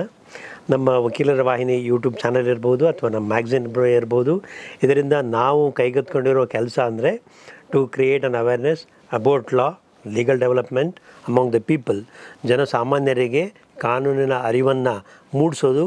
ಆ ಮೂಲಕ ಈ ಜನಸಾಮಾನ್ಯರಲ್ಲಿ ಕಾನೂನಿನ ಬಗ್ಗೆ ಅಥವಾ ಕೋರ್ಟ್ಗಳ ಬಗ್ಗೆ ಅಥವಾ ಪೊಲೀಸ್ ಸ್ಟೇಷನ್ ಬಗ್ಗೆ ಏನೇ ಭಯ ಗಾಬರಿ ಇದ್ದರೂ ಕೂಡ ಅದನ್ನು ಕಡಿಮೆ ಮಾಡೋದು ನಮ್ಮ ಉದ್ದೇಶ ಸರ್. ಇವತ್ತು ತಮ್ಮ ಅಮೂಲ್ಯವಾದ ಸಮಯವನ್ನು ನಮ್ಮ ಜೊತೆಗೆ, ನಮ್ಮ ಸ್ನೇಹಿತರ ಜೊತೆಗೆ, ನಮ್ಮ ವೀಕ್ಷಕರ ಜೊತೆಗೆ ತಾವು ಇಂಥ ಒಂದು ಭಾಳ ಗಂಭೀರವಾದ ವಿಷಯ, ಭಾಳ ಸೀರಿಯಸ್ ಇಶ್ಯೂ ಆಫ್ ಖಾತಾ ಕಥೆಯ ವ್ಯತ್ಯಯವನ್ನು ತಾವು ಇಷ್ಟು ಸರಳವಾಗಿ ಹೇಳ್ಕೊಟ್ಟಿದ್ದೀರಿ, ತಿಳಿಸ್ಕೊಟ್ಟಿದ್ದೀರಿ. ಹಾಗಾಗಿ ನಮ್ಮೆಲ್ಲರ ವಾಹಿನಿಯ ವೀಕ್ಷಕರ ಪರವಾಗಿ ಹಾಗೆ ನಮ್ಮೆಲ್ಲ ಸ್ನೇಹಿತರ ಪರವಾಗಿ ನಿಮಗೆ ನಾನು ಆಭಾರಿಯಾಗಿದ್ದೇನೆ sir. Thank you so much. ನಮಸ್ಕಾರ ಸರ್. ಹೆಗ್ಡೆ ಅವರೇ, ನೀವು ಖಾತಾದ ವ್ಯಥ ಹೇಳಿದ್ರಿ. ಎ ಖಾತಾ, ಬಿ ಖಾತಾ, ಈ ಖಾತಾ, ಹೀಗೆ ಇನ್ನಷ್ಟು ವಿಷಯಗಳಿದೆ. ಅದಕ್ಕೆ ಬಹುಶಃ ಇನ್ನೊಂದು ದಿವಸ ನಾವು ಮತ್ತೆ ಸೇರಿ ಅದನ್ನು ಸಂಪೂರ್ಣವಾಗಿ ಮತ್ತೆ ಅದನ್ನು ಅವತ್ತು ಚರ್ಚೆ ಮಾಡೋಣ. ತಾವು ಈ ಗ್ರೇಟರ್ ಬೆಂಗಳೂರು, ಈಗ ಬೃಹತ್ ಬೆಂಗಳೂರು ಮಹಾನಗರ ಪಾಲಿಕೆಯಿಂದ ನಾವು ಗ್ರೇಟರ್ ಬೆಂಗಳೂರಿಗೆ ಹೋಗ್ತಾ ಇದ್ದೀವಿ. ಏನು ಬೆಂಗಳೂರನ್ನ ಇನ್ನೂ ಬೆಳೆಸ್ತಾ ಇದ್ದೀವಿ, ಬೆಂಗಳೂರಿನ ಚೌಕಟ್ಟನ್ನು ಇನ್ನೂ ವಿಸ್ತಾರ ಮಾಡ್ತಾ ಇದ್ದೀವಿ, ಅಥವಾ ಬೆಂಗಳೂರು ಇನ್ನೂ ಸುತ್ತಮುತ್ತಲ ಪ್ರದೇಶವನ್ನು ಒಳಗೊಳ್ತಾ ಇದೆ. ಈ ಹಿನ್ನೆಲೆಯಲ್ಲಿ ಅದರಲ್ಲೂ ಕೂಡ ಏರನ್ ಅಥಾರಿಟಿ ತಾವು ತುಂಬ ಕೆಲಸ ಮಾಡಿದ್ದೀರಿ, ತಿಳ್ಕೊಂಡಿದ್ದೀರಿ. ಹಾಗೆ ನಮ್ಮ ವೀಕ್ಷಕರಿಗೆ ಆಗಾಗ ತಾವು ಈ ಎಲ್ಲ ವಿಷಯಗಳ ಬಗ್ಗೆ ವಿವರವಾಗಿ, ಸರಳವಾಗಿ ತಿಳಿಸ್ಕೊಡ್ತಾ ಇರ್ತೀರಿ. ಹಾಗಾಗಿ ನಾನು ಧನ್ಯವಾದಗಳನ್ನು ಅರ್ಪಿಸ್ತೀನಿ ಸರ್. Thank you.